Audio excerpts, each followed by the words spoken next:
وہ چار چیزیں. پہلی چیز ہے نمبر 1 ایمان و عقیدہ. ایمان و عقیدہ. ایمان اور عقیدہ درست ہوگا تو نماز قبول ہوگی، روزہ قبول ہوگا، حج قبول ہوگا. تو یہ لازم ہے جتنے نیکی کے کام ہیں، صدقہ خیرات، پہلے عقیدے کی اصلاح، اللہ کے نبیوں کے بارے میں عقیدہ کیا، فرشتوں کے بارے میں، نبوت کے بارے میں، حضور علیہ السلام کی ختم نبوت کے بارے میں عقیدہ، عقائد پہلے درست ہوں تو اعمال صالحہ کی قبولیت کے لیے لازم ہے کہ ایمان اور عقیدہ درست ہو. عرفات کے میدان میں قریجہ صاحب بیٹھے تھے، حضرت خواجہ غلام فرید رحمۃ اللہ علیہ کے خاندان. ایک بزرگ بیٹھے تو کسی اللہ کے ولی نے میدان عرفات میں انہیں بلایا، فرمایا قریجہ صاحب ادھر آؤ، میری بات سنو. اگر عقیدہ درست تھا تو زندگی کے اندر کوئی کوتاہیاں کمزوریاں ہوں گی، اعمال میں کمی ہوگی، سن لیجئے قیامت کے روز پھر شفاعت ہو جائے گی، اللہ کے نبی چھڑوائیں گے. اور اگر عقیدہ جو بنیادی چیز ہے اس میں گڑبڑ ہوئی تو پھر آگے چھٹکارا نہیں. یہ یاد رکھیں. تو پیارے محبوب کے پیارے غلاموں، دوسرا درجہ ہے اعمال صالحہ کا، کہ نماز پڑھنی ہے، روزہ رکھنا ہے، قرآن کی تلاوت ہے، بیوی کے حقوق، بچوں کے حقوق، ہمسائے کے حقوق، یہاں تک کہ حیوانات کے حقوق، اللہ کی مخلوق کے حقوق کا خیال کرنا ہے. تو یہ جس وقت اعمال صالحہ ملیں گے تو ایمان کے نور کی تکمیل ہوگی.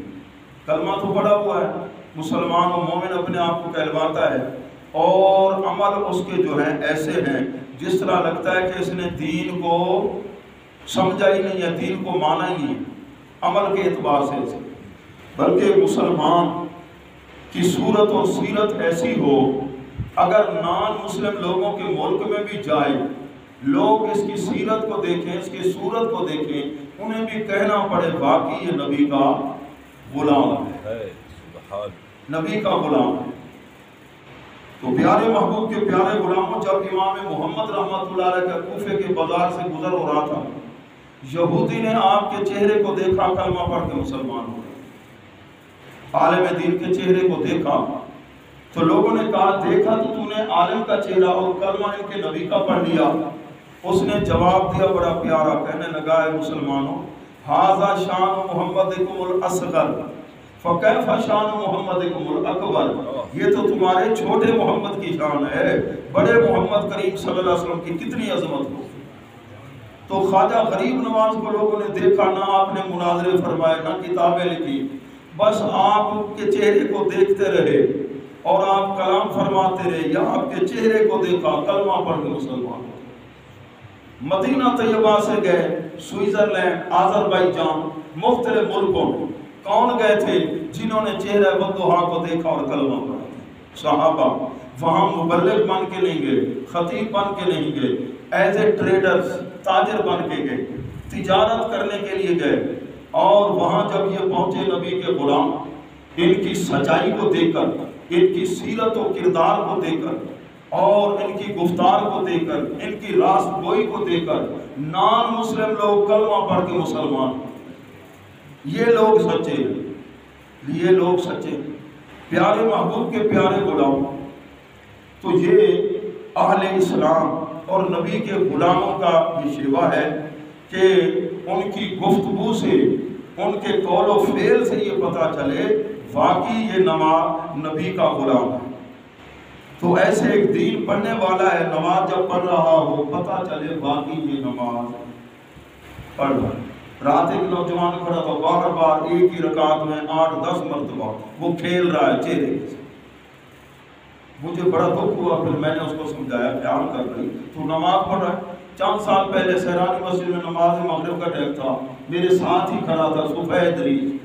اب اس کا موبائل بجنے لگا، اس نے جیب سے نکالا، جیب سے نکال کے یوں دیکھ رہا ایسے، پھر اس نے بند کیا اور اس کے بعد پھر جیب میں ڈالا. اس کو کہتے ہیں عمل کثیر. نماز کی حالت میں اگر کوئی کرے نا عمل کثیر تو خود نماز ٹوٹ جاتی. اب وہ نمازی تھا، سفید ریش، داڑھی اس کی سفید تھی، لیکن نماز کے مسئلے کا پتہ کہ اس سے نماز فاسد ہو جاتی ہے، نماز باطل ہو جاتی ہے۔ میں نے ارادہ کیا کہ جب سلام پھیریں گے اس کے بعد اس کو مسئلہ سمجھائیں گے، لیکن جو ہی اس نے سلام پھیرا فرض کر کے نکل گیا مسجد سے۔ میں پریشان ہو گیا کہ میں اس بابے کو مسئلہ سمجھاتا، بے نماز ایسے نہیں ہوتی، اس نے تو موقع ہی۔ تو اب حالات ایسے ہو رہے ہیں کہ نماز پڑھتے ہیں لیکن نماز ہوتی نہیں، نماز کی حالت میں کھیل رہے ہیں، کوئی داڑھی سے کھیل رہا ہے، کوئی کپڑوں سے، اور بیٹھ رہے ہیں تشہد میں دونوں ہاتھوں سے یہ کرے گا ایسے، یہ عمل کثیر ہے۔ موبائل بج رہا ہے، اوپر سے ہاتھ دیا ایسے بند ہوگا، ٹھیک ہے یہ نماز نہیں ٹوٹے گی، لیکن جب موبائل کو نکالا دیکھ کے ایسے، یہ عمل کثیر ہے۔ نماز کے اندر عمل کثیر کریں گے تو پھر نماز کو پڑھنا ہے تو نماز کے آداب کا بھی خیال کرنا ہے۔ اور ایسے ہی ایک بزرگ ہیں، آپ بھی باقاعدہ یاد ہیں، کچھ وہاں بیٹھے تھے آئمہ، کچھ لوگ بیٹھے تھے، کہنے لگے بھائی اذان ہوتی ہے تم گھڑی پہ دیکھتے ہو 5 منٹ جماعت کو دیر ہے، تو تم تو 5 منٹ میں استنجا بھی کر لیتے ہو، وضو بھی کر لیتے ہو، سنتے بھی کر لیتے ہو، ہم سے تو نہیں ہو سکتا۔ اس لیے کہ جب واش روم میں گئے ہو، پیشاب کیا اور وہاں جلدی سے جی کھڑے ہو گیا، وضو کرنا شروع کر دیا، پیشاب کا قطرہ نکل گیا، وضو ہوگا؟ کپڑے نہ پاک ہو، وہاں تو استبراء بھی کرنا چاہیے۔ استبراء آپ کو تسلی ہو جائے، کوئی نہیں 1 رکعت نکل گئی، 2 نکل گئی، لیکن اس کی پرواہ نہ کریں، لیکن پہلے واش روم میں گئے طہارت تو صحیح کریں نا۔ اگر طہارت صحیح نہیں ہے، یاد رکھیے پھر وضو، اس لیے کہ اذان کون پڑھے؟ جو متبع سنت۔ چھوٹے بچے آ کر شروع کر دیتے ہیں، یہ استنجا صحیح نہیں کرتے، تو پھر یہ اس طریقے کی جو اذان ہے اس میں برکت نہیں ہوتی۔ مؤذن اور جو امام ہیں لوگوں کی نماز کے ضامن ہیں، ذمہ دار ہیں۔ مؤذن کیسا ہو اور نماز پڑھانے والا کیسا ہو؟ پیارے محبوب کے پیارے غلاموں، یہ مختلف قسم کی ایسے لاپرواہیاں جس کی وجہ سے نماز ہم پڑھ، دیکھو جی فلاں صاحب تو سال ہو گیا نماز تو ماشاءاللہ 5 وقت پڑھتے ہیں اور برائی کو بھی نہیں چھوڑتے، برائی کے کام کو بھی۔ حضور علیہ السلام سے پوچھا گیا یا رسول اللہ، ایک آدمی گندے گانے بھی سنتا ہے اور نماز بھی نہیں چھوڑتا، فرماتا لا صلاۃ لا صلاۃ، اس کی نماز ہو ہی نہیں۔ کیوں کہ ان الصلاۃ تنہی عن الفحشاء والمنکر، نماز تو بے حیائی برائی سے روکتی ہے، اس کا مطلب ہے اس کی نماز ہی قبول نہیں ہوگی۔ حضرت پیر سواگ رحمۃ اللہ جن کا ذکر میں نے آج جمعہ کے بیان میں بھی کیا، تو نماز مغرب کی اقامت ہو رہی تھی، آپ ایسے کھڑے ہوئے اور آپ نے 2 آدمیوں کو بلایا، فرمایا تمہارا وضو نہیں ہے، جاؤ وضو کر کر۔ اگر یہ بغیر وضو کے سجدہ کرنا کفر نہ ہوتا، میں تمہارے عیب پر پردہ ڈالتا ہوں، لیکن اس سے تمہارا ایمان ختم ہو جاتا، تمہارا وضو نہیں، جاؤ وضو کر کر۔ سن رہے ہو؟ علم ایسا بھی ہوتا ہے، صاحب نظر لوگوں کو پتہ چل جاتے ہیں اندر کی بات آ گئی۔ یہ مشینیں، الٹرا ساؤنڈ مشینیں، یہ دوسری مشینیں یہ اب آئی ہیں، اور یہ جو باطنی مشینیں یہ پہلے سے کام کر رہی ہیں۔ پیارے محبوب کے پیارے غلام، اس لیے کہ شیطان ہمارا دشمن ہے، حکم ہوتا ہے اسلام میں مکمل طور پہ داخل ہو، شیطان کی بات نہ مانا۔ رات کو سوتے ہیں تو 3 گریں لگا دیتا ہے کہ کھدی پر، کھدی دے ہوتے کتنی گریں، اور شیطان پھر بھونک مارتا کہتا ہے علیک لیل طویل، لمبی رات ہے، سوئے رہو، لمبی رات ہے۔ پچھلی رات کو کیا کریں گے؟ صبح کی نماز ہی قضا، صبح کی نماز ہی قضا ہو جاتی ہے۔ پھر حدیث پاک حضرت عبداللہ بن مسعود رضی اللہ عنہ راوی ہیں، پوچھا گیا رسول، ایک آدمی سویا رہے صبح کی نماز ہی نہ پڑھے، فرمایا بال شیطان فی اذنیہ، اس کے دونوں کانوں میں شیطان پیشاب کر دیتا ہے۔ اب کوئی سمجھدار مسلمان ہے جو چاہے کہ اس کے دونوں کانوں میں شیطان۔ ایک مول صاحب نے حدیث بیان کی، 1-2 آدمی محفل میں بیٹھے کہہ رہے تھے اپنے کان دوال گٹر پڑے مدے اسے، اتنی عرصے کرو آپ آگا نماز ہوتے پڑھ دے کہہ نہیں، گٹر پڑے مدے اسے۔ تو پھر اس کا مطلب کیا ہے؟ صبح اگر ابا اس کو کوئی بات سمجھائے نا، امی سمجھائے، لڑ پڑے گا، یوں سمجھے شیطان نے پیشاب کیا، یہ اس کی نحوست ہے۔ بال شیطان فی، جو چاہتے ہیں کہ شیطان کے پیشاب سے بچ جائیں تو پھر صبح کی نماز پڑھنی ہے، اس وقت سونا۔ سونے کے 4 طریقے، ایک جہنمیوں کا طریقہ ہے سونے کا، وہ کون سا؟ ایک منہ دھا سکتے ہیں، الٹا۔ اس طریقے سے سونے سے ایک جو ہے نا معدے پر وہ بیماری بھی لگتی ہے، اور یہ طریقہ ہے جہنمیوں کے سونے کا۔ اس طرح سوئیں کہ منہ مدینے کی طرف ہو، کعبے کی طرف ہو، دل والا۔ اور میرے بازو کا مسئلہ ہے، میں ذرا اس پہلو پر سوئیں دل، تو پھر غفلت کی نیند زیادہ آتی ہے۔ تو پیارے محبوب کے پیارے غلاموں، آج کے درس میں آپ سماعت فرما رہے ہیں، شیطان ہمارا دشمن ہے۔ شیطان نظر آتا ہے؟ کسی نے آپ میں سے دیکھا ہے؟ شیطان نظر ہے، لیکن کیسے گھس جاتا ہے؟ وہ ناک کے ذریعے بھی اندر چلا جاتا ہے، منہ کے ذریعے بھی۔ اس لیے جس وقت جمائی لے نا اباسی جکوا دیں تو کیا کریں؟ ہاتھ اور لا حول پڑھیں، ورنہ ایسے منہ کھولتے ہیں نا شیطان اندر گھستا ہے، تو شیطان ہنستا ہے کہ مرتے ہونے مرتے، ٹھیک ہے نا؟ تو لا حول بھی پڑھنا چاہیے۔ تو یہ شیطان اندر جس طرح رگوں کے اندر خون چلتا ہے نا، شیطان بھی ایسے اندر داخل ہو جاتا ہے۔ حضور علیہ السلام مغرب کی نماز کے بعد بیٹھے ہیں، آپ اپنی اہلیہ محترمہ کے ساتھ بیٹھے ہیں، ازواج مطہرات میں سے آپ کی زوجہ محترمہ بیٹھی ہیں، تو دو آدمی ایسے اس اندھیرے میں گزرے، آپ نے انہیں بلایا، آپ نے فرمایا میری بیویاں ہیں۔ حضور علیہ السلام نے فرمایا، آپ تو معصوموں کے بھی سردار ہیں، تو آپ نے آخر ارشاد فرمایا کوئی وجہ تھی نا؟ فرمایا، وہ کہنے لگی جی ہمارے ذہن میں ایسی بات۔ فرمایا نہیں، شیطان اس طرح انسان کے اندر داخل ہو جائے، اس طرح رگوں کے اندر کیا چلتا ہے، تو اس لیے تہمت والی جگہوں سے اپنے آپ کو بچانا، اور نماز کے لیے طہارت کا صحیح خیال کرنا۔ وضو جب کرتے ہیں جلدی سے جی آدھے منٹ میں وضو کر لیا۔ کل میں نے دیکھا جوان کو جلدی سے پاؤں کو دیکھا، میں نے یہ ساری اس کی ایڑی خشک، بال برابر جگہ خشک کو وضو ہوگا، ایڑی ہو چہرہ ہو نہیں، بلکہ جن کی داڑھی گھنی ہے، داڑھی اگر گھنی نہیں ہے تو اس کو تو یہ بال دھونا یہ بھی فرض ہے، نیچے چمڑا بھی۔ اور جس کی داڑھی گھنی ہے، جس طرح میری داڑھی ہے، علامہ صاحب کی ہے، ان کی داڑھی ہے، تو ہمارے لیے ہے کہ اندر جو ہے یہ جلد دھونا فرض تو نہیں، لیکن اوپر جو یہ بال ہے نا ان کو دھونا فرض ہے، اور نیچے جو لٹکے ہوئے ہیں ان کو دھونا فرض ہے۔ اور جس نے زلفیں رکھی ہوئی ہیں، زلفوں کے بال ہیں اتنے لمبے، اب غسل ہو گیا فرض، تو ادھر سے لے کر ادھر تک ہر بال کو گیلا کرنا فرض ہے۔ حضرت مولا علی رضی اللہ تعالیٰ نے بال نہیں رکھے تھے، آپ صفایا کرا دیتے تھے۔ فرمایا جب سے اللہ کے محبوب سے میں نے سنا ہے نا، میں تو اپنے سر کے بالوں کا دشمن ہو گیا۔ اس احتیاط کے پیش نظر کبھی ایسا کہ غسل کریں اور پورا بال، عورت کے لیے تو رعایت ہے، اگر اس کے بالوں کی جڑوں تک پانی پہنچ جائے، سارے بال آگے جو ہے وہ گیلے نہ ہوں تو اس کے لیے کوئی حرج نہیں، مرد کے لیے ہے۔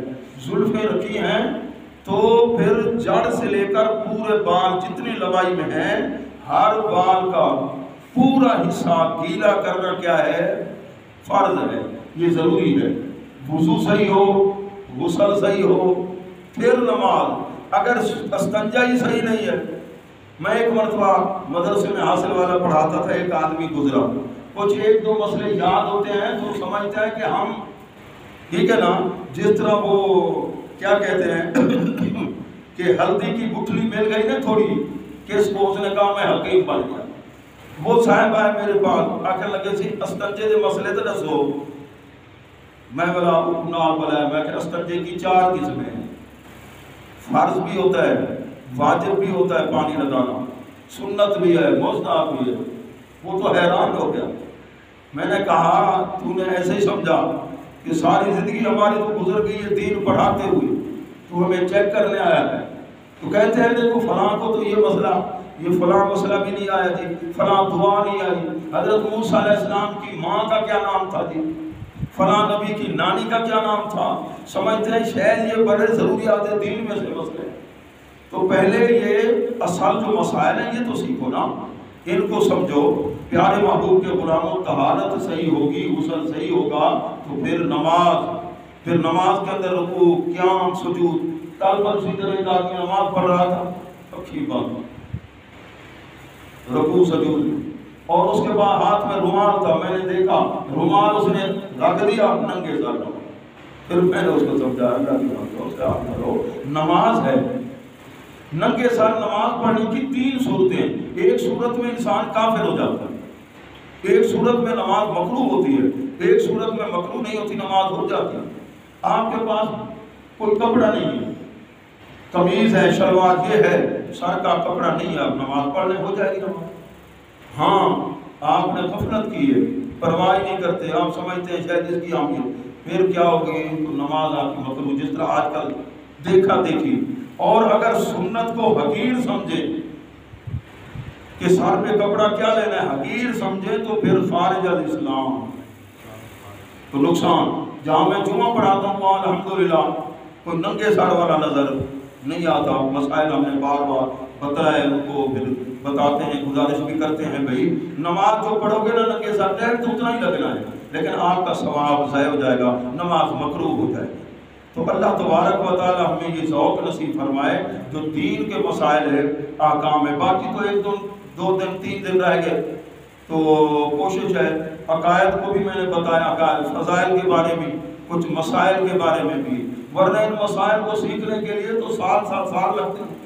ابھی تو حج کے مسائل اتنے وسیع ہیں، اتنے، حج تو بہت مشکل ہے، بہت مشکل ہے حج۔ جب سارے گناہوں کی معافی ہوتی ہے نا، حاجی پڑھنے جاتے ہیں نا حج، وہاں ہلچل مچ جاتی ہے، ایک مرتبہ تو ایسا ہوتا ہے، تو ہلچل مچ جاتی ہے وہاں، تمام گناہوں کی معافی والا مسئلہ ہوتا ہے۔ حج کے مسائل کو سیکھنا، جاننا، یہ کوئی خالہ جی کا بارہ نہیں ہے، آسانی نہیں ہے، اس کے بہت مسائل کے اندر گہرائی ہے، اور ایسے ہی زکوٰۃ کے مسائل ہیں۔ آخر میں عرض کر رہا ہوں، پھر دعا کرتے ہیں۔ شیطان ہمارا دشمن ہے، یوں سمجھیے کچھ شریعت کے احکام فرض ہیں، واجب ہیں، سنت موقدہ، غیر موقدہ، مستحب، اور اس کے بعد ہیں جی اولا مسائل مباح۔ تو یوں سمجھیے کہ ایک دیوار ہے باہر، وہ ہے دیوار مٹی کی، پھر دیوار ہے ارد گرد وہ لوہے کی، پھر تانبے کی، پھر چاندی کی ہے جی، پھر سونے کی دیوار ہے جی۔ کس کی دیوار ہے؟ سونے کی دیوار ہے، اور اندر ہے ہمارا ایمان اور عقیدہ۔ شیطان کیسے حملہ کرے گا؟ وہ کہے گا چھوڑ دے، ہے تو مستحب، یہ ضروری تو ہے، ہم مستحب کو چھوڑیں گے، باہر والی دیوار ہماری گر گئی۔ پھر اس کے بعد وہ وسوسہ ڈالے گا، چھوڑ اس کام کو، ہے تو سنت کون سی؟ غیر موقدہ، غیر موقدہ۔ تو پھر وہ باہر والی ایک دیوار دوسری جو لوہے کی تھی وہ بھی گر گئی، وہ بھی، اچھا اس کے بعد جی اور ہے جی دیوار تانبے کی، کہا جی یہ چلو سنت موقدہ واجب تو نہیں ہے نا، چلو اس کو بھی چھوڑ دو، پرواہ نہیں۔ جس طرح آج کل فرض پڑھنے کے بعد فرہ یا پھرو مسجد سے نکل جاتے ہیں، جمعہ والے دن کہتے ہیں بس ہم نے نماز ادا کر لی۔ اللہ کے بندو، سنتیں جو وقت ہے وہ چھوڑ کے جا رہے ہو، پھر اور دیوار وہ تانبے والی وہ بھی گر۔ اچھا یہ شیطان کے ہیں جی مکر۔ اس کے بعد جی پھر ہاں ٹھیک ہے، آگے ایک دیوار آگئی چاندی کی، جی یہ واجب ہے، فرض تو نہیں ہے نا، لہذا واجب کی پرواہ، واجب کو چھوڑ دیا، وہ دیوار بھی گر گئی۔ اب آگے فرائض تک پہنچا، پھر شیطان نے وسوسہ ڈالا، یہاں تک کہ جو فرائض والی دیوار تھی وہ بھی گر گئی، اور اندر شیطان کہاں پہنچ گیا؟ جہاں ہمارا ایمان اور عقیدہ ہے۔ اب اس نے وہاں بیٹھ کر مرزائی بنانا شروع کر دیا، اب اس نے وہاں صحابہ کا گستاخ اور شیعہ بنانا شروع کر دیا، اور بے ادب بنانا شروع کر دیا۔ تو یہاں تک ہیں یہ مدارج ایسے ڈائریکٹ میں، اور اگر ہم شروع سے سنتوں کا خیال کر لیں، مستحب کا خیال کریں، تو شیطان کو موقع نہیں ملے گا۔ مضبوط عقیدہ، سال کے اندر محرم کے 10 دن آتے ہیں، ہمارے کئی نوجوان اپنے گھروں میں وہ کالے جھنڈے لگا لیتے ہیں، شیعہ بن جاتے ہیں 10 دنوں کے اندر، اور 11 مہینے اپنے خطیب کے پیچھے نماز جمعہ بھی پڑھی لیکن عقیدہ ڈاواں ڈول رہ گیا۔ تو محبوب کے پیارے غلاموں، کوشش فرمائے دنیا داری کے اندر، جس طرح 100 آدمیوں سے مشورہ لیتے ہیں، ہاں جی یہ جوسر مشین لے لیا جی، فلاں چیز کون سی جی، کس کمپنی کی، تو یاد رکھیے نماز کا بھی خیال کریں۔ نماز بھی سونے کی اینٹوں سے مسجد بنی ہوئی ہو، اور اگر اس کا رخ کعبے سے ہٹا ہوا ہو، نماز ہوگی؟ نماز نہیں ہوگی۔ تو ہر امام کے پیچھے بھی نماز نہیں ہوتی۔ تو یہ یاد رکھنا ہے، اگر پاک پانی نہیں، گندی نالی میں پانی بہ رہا ہے، وہاں سے وضو کرنے ہو جائے گی نماز؟ تو اس لیے اس کی شرائط ہے۔ اللہ تبارک و تعالیٰ ہمیں توفیق نصیب